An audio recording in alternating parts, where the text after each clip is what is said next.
Alors, dossier numéro 3, un dossier sur les angines. Donc, comme vous le savez, il existe une conférence de consensus sur la prise en charge de l'angine. D'ailleurs, le lien vous est donné à la fin du dossier, donc je vous conseille très fortement d'aller le lire. Nous allons quand même résumer un peu ce que dit cette conférence de consensus qui va nous permettre de répondre ensuite extrêmement facilement à l'ensemble de ce dossier. Alors, que nous dit cette conférence de consensus? D'abord, qu'est-ce que c'est qu'une angine? Comment est-ce que je fais le diagnostic d'angine? Eh bien, une angine, c'est une inflammation des amygdales. D'accord, une inflammation des amygdales, ce qui veut dire que le diagnostic se fait à l'examen à la baisse-langue et j'ai des amygdales qui sont hypertrophiées, augmentées de volume, plus ou moins rouges, érythémateuses. Bien faire attention, une angine, ce n'est pas une pharyngite. Ce n'est pas la gorge qui est rouge. La gorge qui est rouge, c'est une pharyngite. L'angine, et ce dont nous allons parler maintenant, eh bien, c'est une inflammation des amygdales, donc une hypertrophie des amygdales. Alors, dans les angines, dans votre cours d'angine, vous savez, vous avez 4 grands types d'angines. Vous avez les angines érythématopultacées, c'est-à-dire une angine dans laquelle les amygdales est rouge, plus ou moins avec un enduit blanchâtre, donc érythémateux ou érythématopultacé. Dans le cas de ces angines, c'est celle-là dont on va parler dans la conférence de consensus et dans ce dossier. Et on sait que tout l'enjeu, c'est de savoir ai-je affaire à un virus ou ai-je affaire à une bactérie, au streptocoque bêta-hémolytique du groupe A. Vous avez ensuite les angines vésiculeuses, donc des angines dans lesquelles eh bien, vous avez des petites vésicules au niveau des amygdales. Et donc ça peut être dû à l'herpès, ça peut être dû à la varicelle, ça peut être dû à d'autres petits virus, peu importants en tout cas chez l'enfant. Vous avez ensuite le cas des angines pseudomembraneuses. Donc ce sont des angines dans lesquelles eh bien, vous avez des fausses membranes qui sont sur les amygdales. Et dans ce cas-là, finalement, 2 diagnostics à évoquer, mononucléose infectieuse ou diphtérie. Et j'insiste dessus, c'est un dossier il y a 5-6 ans est tombé à l'ENC dans lequel eh bien, il fallait faire la différence entre diphtérie ou mononucléose infectieuse sur les données de l'examen clinique. Donc à connaître. Et enfin, vous avez les angines ulcéronécrotiques. Et dans les angines ulcéronécrotiques, 2 diagnostics principaux à évoquer, la syphilis ou bien l'angine de Vincent qui est due à des bactéries anaérobies et à des spirochètes. Ici, nous n'allons parler que de l'angine érythématopultacée chez l'enfant. Et j'insiste bien chez l'enfant parce que eh bien, ce n'est pas la même chose chez l'adulte. Alors, l'angine érythématopultacée chez l'enfant, eh bien, on l'a dit, finalement, l'enjeu c'est de savoir est-ce que j'ai affaire à une bactérie, au streptocoque bêta-hémolytique du groupe A ou à des virus. Alors, que nous dit la conférence de consensus? Tout d'abord, avant l'âge de 3 ans, les angines ne sont dues qu'à des virus. Les angines ne sont dues qu'à des virus. Puis, la conférence de consensus nous dit après l'âge de 3 ans, eh bien alors, les chiffres sont grossiers, hein, mais grosso modo, 75% des angines sont dues à des virus et 25% des angines sont dues à une bactérie. Quelle bactérie? Au streptocoque bêta-hémolytique du groupe A. Voilà la première information que nous donne la conférence de consensus. Deuxième information que nous donne la conférence de consensus, c'est comment évolue, si on ne traite pas, une angine virale. Eh bien, une angine virale, si on ne la traite pas, elle évolue dans 100% des cas, au bout de 3 ou 4 jours, vers la guérison. Et ensuite, elle nous dit comment évolue une angine à streptocoque bêta-hémolytique du groupe A. Et bien là encore, ces angines, elles évoluent vers une guérison au bout de 3 à 4 jours. Donc finalement, les angines virales comme les angines bactériennes sont des angines qui guérissent toutes seules. Malgré tout, il arrive dans un certain nombre de cas peu importants qu'il y existe des complications dues aux angines au streptocoque bêta-hémolytique du groupe A. Ces complications, eh bien, il y en a de 3 types. Il y a les complications loco-régionales, il y a les complications post-streptococciques et il y a les complications toxiniques. Alors les complications loco-régionales, c'est simple, c'est le phlegmon, c'est l'abcès rétropharyngé, c'est l'adénite, c'est la sinusite, c'est la mastoïdite, c'est la méningite, etc., etc. Deuxième type de complications, eh bien, ce sont les complications toxiques à type de scarlatine. Et enfin, troisième type de complications, les complications post-streptococciques à type de rhumatisme articulaire aigu et de glomérulonéphrite aiguë. Donc, bien retenir, et en tout cas tout ça est écrit dans la correction, hein, bien retenir que les angines, qu'elles soient virales ou bactériennes, elles guérissent toutes seules, mais qu'il arrive de temps en temps qu'une complication vienne émailler la guérison d'une angine à streptocoque bêta-hémolytique du groupe A. Alors ensuite, la conférence de consensus nous dit quel est le traitement que l'on donne pour traiter une angine à streptocoque. Eh bien, ce traitement, c'est de la pénicilline A. Il faut donner 50 mg kg jour en 2 prises pour une durée de 5 à 6 jours. Et elle nous dit à quoi sert le traitement antibiotique. Eh bien, ce traitement antibiotique, il sert à 3 choses. 1, il va diminuer les symptômes d'un jour. Donc finalement, ce n'est pas une excellente raison de donner des antibiotiques. Deuxièmement, eh bien, il va diminuer la contagiosité. Et troisièmement, il va diminuer le risque d'apparition de complications, en sachant qu'il diminue ce risque d'apparition. Alors sur la glomérulonéphrite aiguë, probablement que ça ne change rien. Ça change par contre quelque chose sur le rhumatisme articulaire aigu. Et enfin, dernier point, eh bien, sur les complications loco-régionales, probablement que ça baisse un peu le risque de complications. Donc finalement, l'antibiothérapie, elle va à peine réduire les symptômes d'un jour, donc ce n'est pas une bonne raison pour la donner. Elle va un peu réduire les complications, mais finalement pas toutes les complications, principalement le rhumatisme articulaire aigu, et encore on n'en est pas tout à fait sûr. Et enfin, dernière chose, et c'est la raison principale pour laquelle il faut donner l'antibiotique, ça va réduire la contagiosité. Autre point que nous dit la conférence de consensus, et c'est finalement la question numéro 1, quels sont les signes cliniques devant une angine qui vont me faire dire que j'ai plutôt affaire à un streptocoque qu'à un virus? Alors, eh bien, c'est ce qui est écrit dans votre correction. Les éléments en faveur d'une étiologie bactérienne, ça va être le début brutal des signes fonctionnels, avec une dysphagie intense, avec l'absence de toux, de coryza, de diarrhée, d'arthralgie, de myalgie, donc absence d'éléments en faveur d'un virus.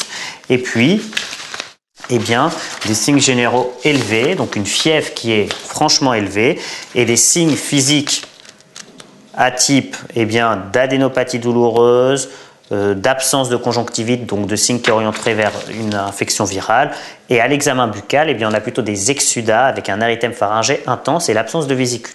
En gros, quoi retenir?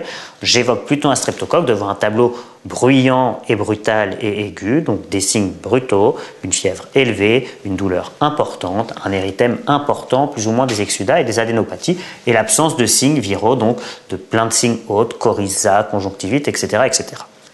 Question numéro 2, on vous dit, parmi ces signes cliniques, quel est le signe pathognomonique qui permet de dire que j'ai affaire à un streptocoque ou que j'ai affaire à un virus? Et la réponse est aucun signe ne permet de dire que j'ai affaire à un streptocoque de façon pathognomonique. Et c'est là tout le problème de la prise en charge de l'angine. Finalement, on a dit, eh bien, mon angine, une fois sur 4, elle est due à un streptocoque. J'ai des signes cliniques qui peuvent m'orienter, mais qui ne peuvent jamais m'assurer que j'ai affaire à un streptocoque. Il faut que je mette un antibiotique pour prévenir les complications, et principalement le rhumatisme articulaire aigu.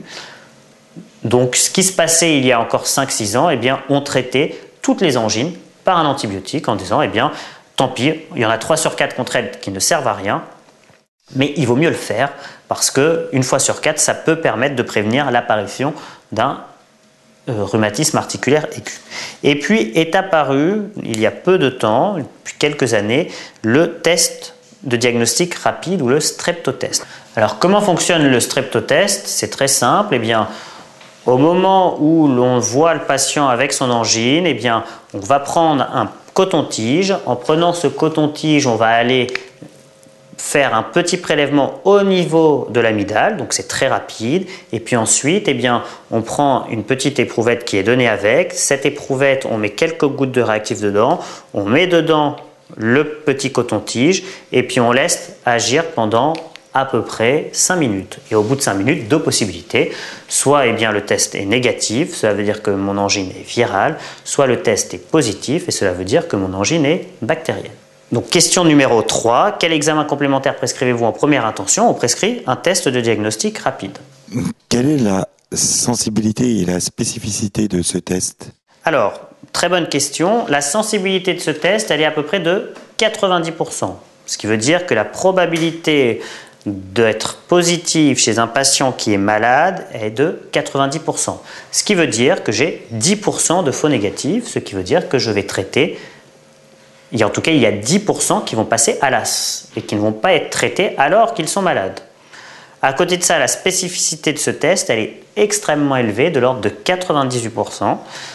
C'est-à-dire que eh bien, si vous n'êtes pas malade, si vous n'avez pas un virus, il y a 98% des fois où eh bien, le test sera négatif, ce qui veut dire qu'il y a 2% de faux positifs, c'est-à-dire 2% de patients qui sont traités alors qu'ils n'ont pas d'infection bactérienne. Donc finalement, très peu de patients traités à tort, mais par contre, et c'est là le problème, 10% des patients ne sont pas traités alors qu'ils devraient être traités.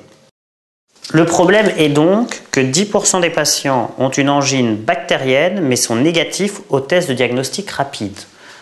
C'est de cette notion qu'ont dérivé les recommandations actuelles sur l'angine qui vont peut-être changer dans les années futures. Pour le moment, que nous dit la conférence de consensus? Chez un enfant qui a plus que 3 ans et qui présente une angine érythémato-pultacée, je fais un test de diagnostic rapide.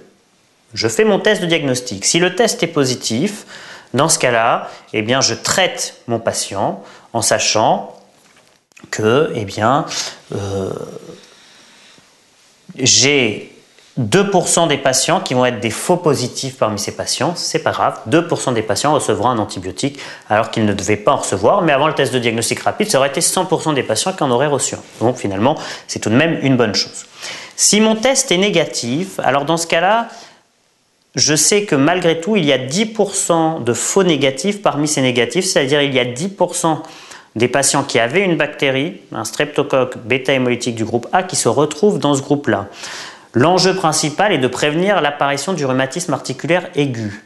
Donc, je vais rechercher parmi ces patients ceux qui ont des facteurs de risque de rhumatisme articulaire aigu. Ces facteurs de risque de rhumatisme articulaire aigu, c'est quoi? C'est un antécédent de rhumatisme articulaire aigu, et c'est deuxièmement, un enfant qui a entre 5 et 25 ans et qui a fait plus que 4 épisodes d'angine érythémato-pultacée, ou bien qui vient d'une zone d'endémie.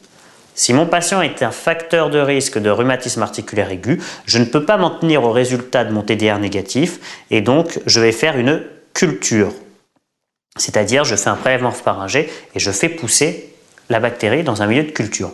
Au bout de 48 heures, j'ai le résultat. Soit ma culture est négative et dans ce cas-là, c'est une angine virale, je ne traite pas. Soit ma culture est positive et dans ce cas-là, je vais traiter après résultat de la culture par mon antibiothérapie.